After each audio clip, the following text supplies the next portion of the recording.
ঋষি mushroom বা Ganoderma লুচিয়াডাম, এই মাশরুমটি অন্যান্য মাশরুম আমরা যেভাবে খাই আসলে সেভাবে খাওয়ার সুযোগ নাই।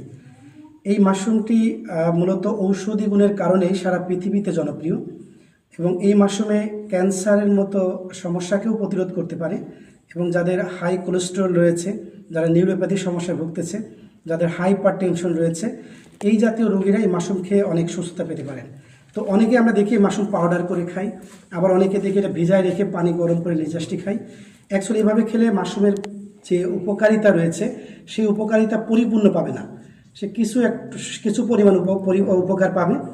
এই মাশরুমটির নিয়ম হচ্ছে যে এই মাশরুমটি ছোটো করে কেটে এটিকে রোদে শুকিয়ে অ্যালকোহলের ভিতরে প্রায় 30 দিন ভিজে রাখতে হয় এবং প্রতিদিন একবার এই ঢাকনা খুলে মাশরুমটাকে মূলত মিক্সার করতে হয় এবং 15 থেকে 30 দিন রাখলে এই মাশরুমের ভিতরে যে ঔষধি গুণ রয়েছে, রিটাডেনিন, লবোস্টাডেনিন, অ্যান্টাডেনিন, এমনকি antioxidant, vitamin B, C, D, এই জাতীয় যে উপাদানগুলো রয়েছে সেগুলো বেরিয়ে আসে।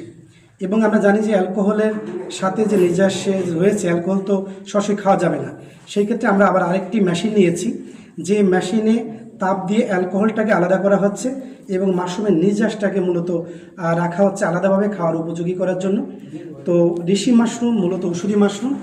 প্রকৃত যদি ঋষি মাশরুমের ঔষধি গুণটি পেতে চান তাহলে সেটি প্রসেস করেই খেতে হবে।